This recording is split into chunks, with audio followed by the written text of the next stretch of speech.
contained in this very important poem. The title of the poem is Halol Irkan li Abwabi Salatini, meaning they said, who did say something? Those dignitaries. Who did say something? Those people who came to the Sheikh and invited him to replace his father. Now, Mansour, to better understand the content of this poem, we need to question history to understand the circumstances in which this poem was written. We are in the year 1301, corresponding to 1882 in Mbacke Kadior. As most African traditions dictate, sons always follow their fathers once they pass away. In this given situation, Serigne Mamor Anta Sali, a revered Juris Council and advisor to Maba Jaxu, to Lat Dior, the former king of Kadior, passed away. And during his funeral orations, some dignitaries came to the Sheikh and invited him to follow his father. At their great surprise and counter to all expectations, the Sheikh turned their proposal down, saying he is only interested in an exclusive and true worship of Allah. Following the tradition, this is what they did. They came to him and invited him to follow his father, what he refused. That's why the title of the poem is Halo. Halo meaning they said. Who did say it? As I said it a while ago, they refer to those dignitaries who came to the Sheikh and invited him to follow his father. And the Sheikh said, I replied that I am sufficient to Allah and I will never compromise my mission on earth for any reason. Halul Irkan is what we call as a technical detail a nunia, meaning all the verses or most of the verses end in the sound ni. Written in the Basit meter also. This is another technical detail. Now, when we talk about the content of the poem, we can mention that on the enunciative level, it's easy to notice that the Sheikh alternates between several personal pronouns, beginning with they to refer to those dignitaries, then moving to I, meaning himself, and addressing you as a structure to the discourse in three stages. In terms of content also, and from a pedagogical point of view, the verse 1, Halo, they said, lean towards the doors of the sultans and you'll be infinitely fulfilled. This verse sets the framework for the debate, a point that resembles an instruction to which the Sheikh is going to answer. After presenting the suggestion, the Sheikh responds to it over the next 8 verses. In verse 2, he offers a clear and determined refusal, saying, I am sufficient for Allah and find satisfaction only in Him, and I never accept anything other than religion and science. The tone is peremptory from the outset, as the verse 3 confirms, I have no fear or hope except in my King. He protects me and enriches me. What might at first be perceived as a categorical refusal is in fact a lesson, a genuine lesson in Tawheed, faith, and absolute truth in Allah. In verse 4, the tone turned sarcastic, marking a turning point in his argument. How, moreover, shall I dispose my destiny in the hands of those who, of their lot, are destitute, are the poor? The Sheikh speaking. It's to tell them that what you are asking me to do is an aberration.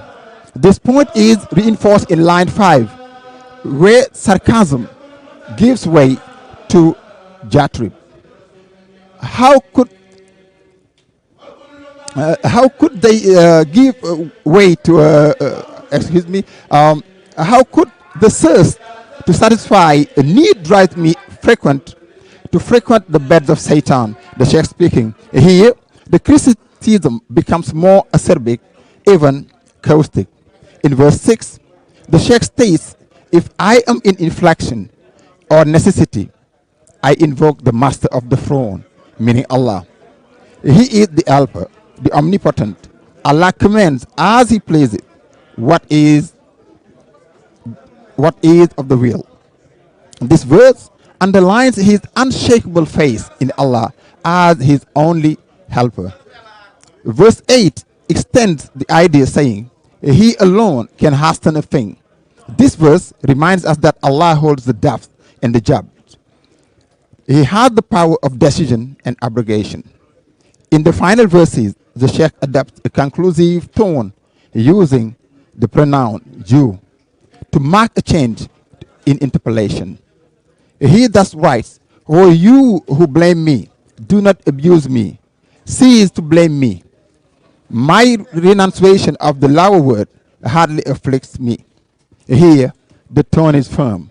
After forcefully setting his argument, he closed the debate. Now, what we can see is the moral lesson we can learn from this poem in a given situation that, or a community where the spiritual is forced to cohabit with the temporal, but how, according to the teaching and the philosophy of the Sheikh. Thank you so very much, Mansour, and see you next time for another presentation.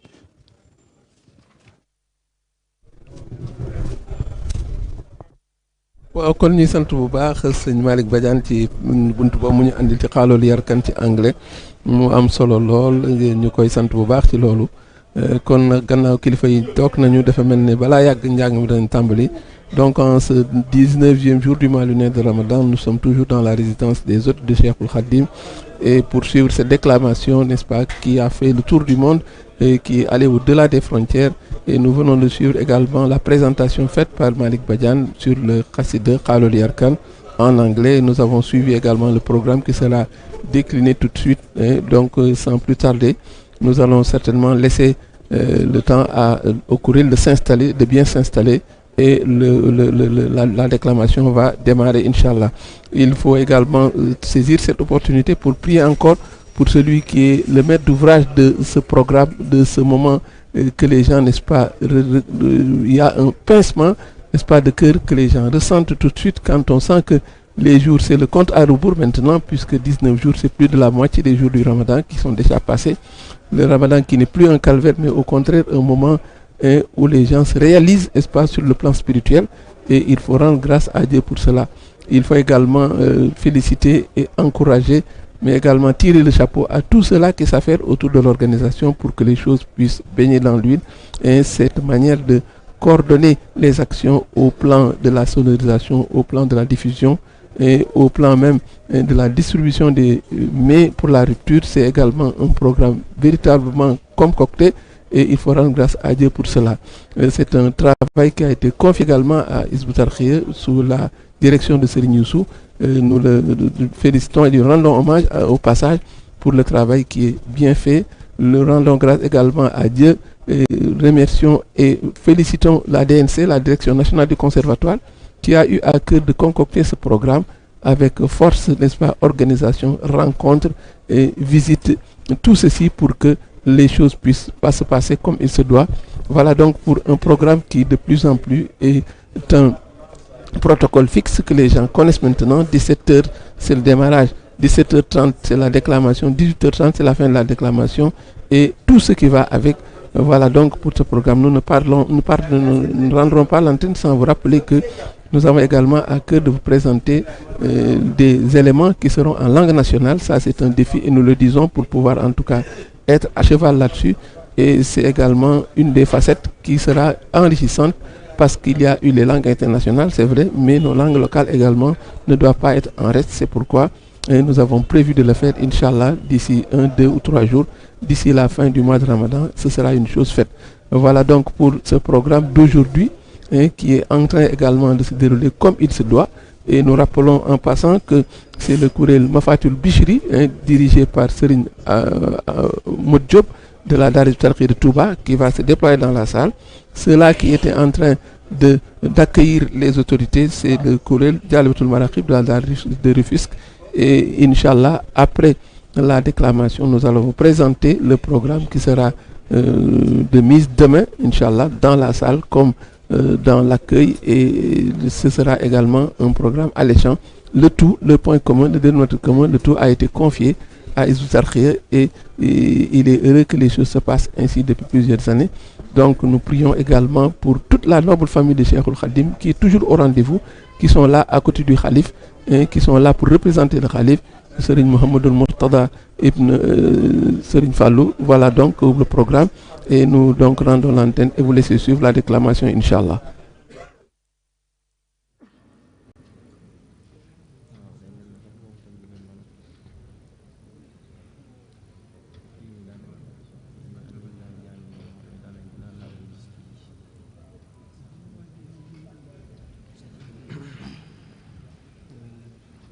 لم يبدو مثل المصطفى محمد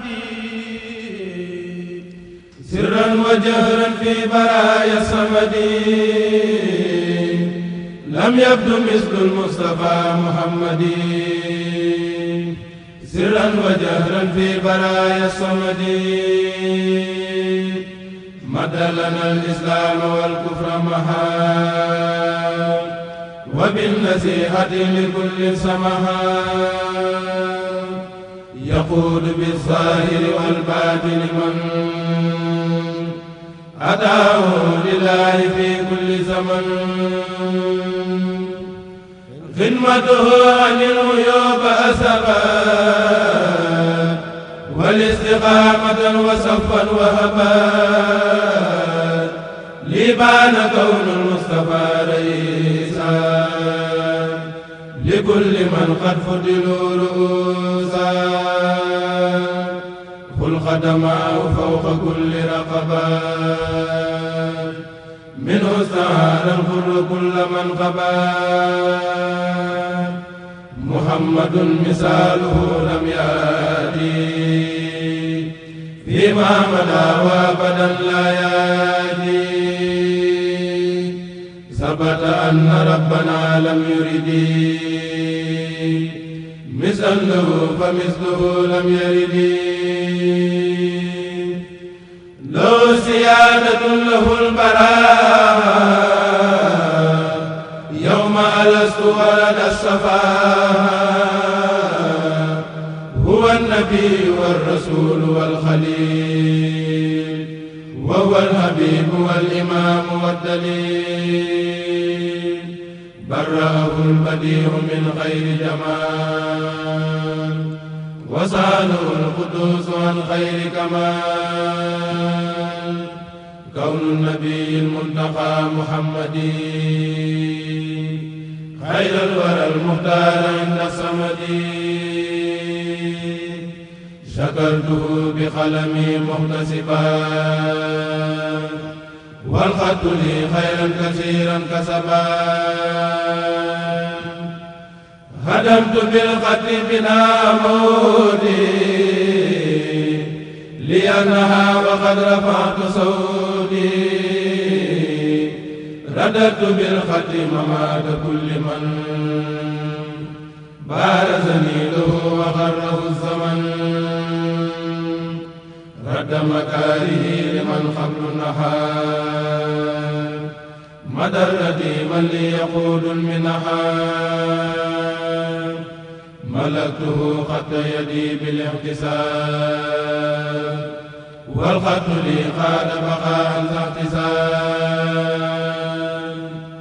دمني الكريم للصحابة وجعلني بمخجل الصحابة إذا كتبت اهتز عرش الملك واهتز بالتسبيح كل ملك نابت كتابتي لدى أهل الكتاب عن السيوف والرماح لا عتاب نابت كتابتي لدى أهل الكتاب عن السيوف والرماح لا عتاب أحببت رب المعالي